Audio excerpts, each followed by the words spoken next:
Bonjour à tous et bienvenue dans Pastille BD, la petite vidéo qui vous fait passer en douceur l'actu du monde de la bande dessinée. Et pour ce premier épisode, laissez-moi vous emmener dans les salles obscures pour Batman vs Superman, le dernier film tiré d'un comic book de super-héros et qui fait beaucoup de discussions sur internet. Pour tout vous dire, je ne sais toujours pas moi-même si j'ai aimé ou si je n'ai pas aimé ce film.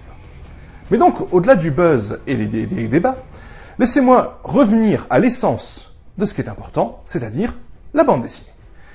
Et en l'occurrence, 3 albums de Batman, 3 albums de Superman, 6 occasions de lire un de ces deux héros en version française.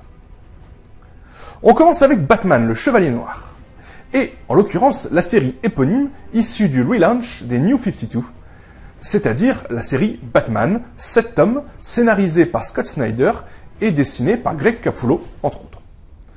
C'est pour moi une des séries les plus régulières et constantes dans sa qualité depuis quelques années dans l'univers DC.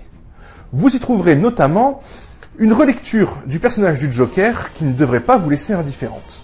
Donc, c'est à lire. Deuxième proposition, Batman Anthology, une pure création française, made in Urban Comics. 400 pages d'épisodes tirés des débuts de la série jusqu'au New 52, qui vont vous permettre de mieux comprendre qui est le personnage et quelles sont ses différentes facettes. Un pur bonheur pour tous ceux qui aiment l'archéologie dans la bande dessinée, on va dire. Troisième proposition, Batman Dark Knight par Frank Miller, un classique indémodable, inratable.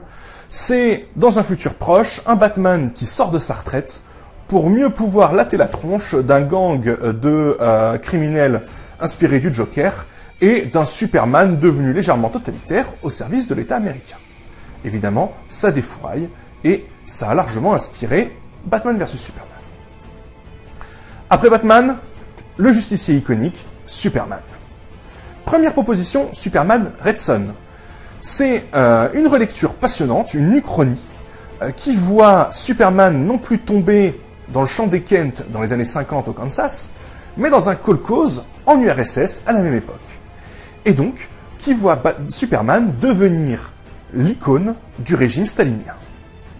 Ce qui va engendrer de multiples déboires, des difficultés, et notamment l'émergence d'un héros anarchiste, Batman. Deuxième proposition, le premier tome de la série Superman l'homme de demain, la version New 52 actuelle de Superman.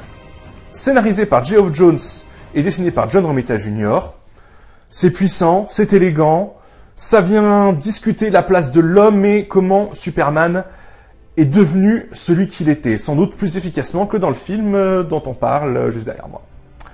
Dernière proposition, ma favorite, Superman Identité secrète par Kurt Busiek et Stuart Immonen. C'est un récit quelque peu décalé, dans lequel un enfant, un adolescent, appelé Clark, se découvre les mêmes pouvoirs que le super-héros dont son prénom est inspiré. Kurt Busiek nous montre ensuite comment ce jeune homme va grandir et va se construire une vie avec tout ce passif qui va être le sien, avec toute l'image de Superman qu'il y a désormais en lui. Pour moi, c'est la meilleure histoire de Superman. Voilà, j'en ai fini pour ce 3 contre 3. Les liens pour consulter les chroniques des albums sont sous la vidéo, bien entendu, en description YouTube. Je vous dis à bientôt pour une nouvelle pastille qui fait du bien à la bande dessinée. Et n'oubliez pas, faites tourner cette vidéo.